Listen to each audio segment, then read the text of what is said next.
आज हम BA part second प्रथम प्रश्न पत्र में निदर्शन की परिभाषा देखेंगे, जिसमें गुडे और हार्ट ने अपनी पुस्तक मेथड्स इन सोशल रिसर्च में कहा कि एक निदर्शन, जैसा कि इसके नाम से ही स्पष्ट होता है, एक विस्तृत समूह का छोटा प्रतिनिधि है।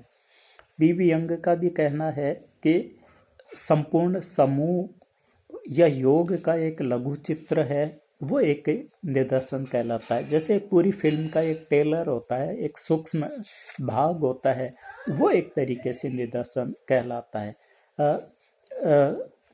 सिनपाओ यंग ने भी कहा है कि समूह का प्रतिनिधि एक अंश जो होता है ना, वो निदर्शन होता है। तो इस रूप में हम ये कह सकते हैं कि बड़े समूह का छोटा प्रतिनिधि होता है, जिसमें समूह के लक्षण सारे मौजूद होते हैं और इसमें पूरे समग्र से मिलती जुलती कुछ इकाइयों को लिया जाता है, कुछ इकाइयों का गहराई से अध्ययन किया जाता है और जो निष्कर्ष प्राप्त होते हैं वो कुछ इकाइयों पर लागू नहीं होते, पूरे समग्र पर लागू होते हैं। तो ये निदर्शन कहलाती है।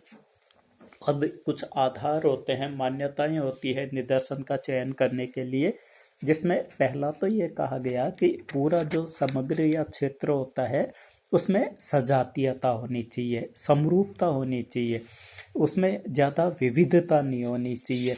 तो तभी जाके हम पूरे समग्र में से नमूने के रूप में कुछ जो इकाइयाँ चयन करेंगे ना, उनमें क्या है कि समानता पाई जाएगी और वो निष्कर्ष भी एक तरीके से सभी के ऊपर लागू होंगे।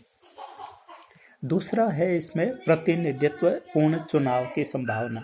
इसमें निदर्शन की इकाइयों को इस तरीके से क्रमबद्ध किया जाता है कि एक तरीके से क्या है कि जो इकाइयाँ होती है सभी उनको चुनने का बराबर अवसर दिया जाता है और जो इकाई चुनी जाती है वो दैवीय आधार पे होती है, हमारे हाथ में नहीं होता। वो एक तरीके से उसका आना या न आना हमारे बस में नहीं होता है। हमने तो प्रत्येक इकाई को चुनाव का मौका दिया है और जो इकाई उसमें शामिल होती है वो एक तरीके से दैवीय आधार पर होती है। इसलिए इसमें क्या है कि प्रतिनिधित्व का गुण ज़्यादा पाया जाता है। तीसरा इसका माना गया उचित परिशुद्धता।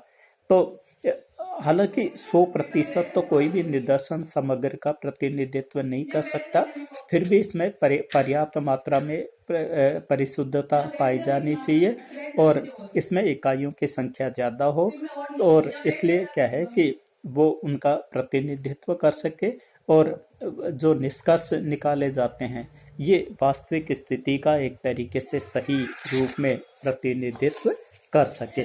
तो सामाजिक अनुसंधान की जो महत्वपूर्ण पद्धति है एक, वो निदर्शन पद्धति मानी जाती है।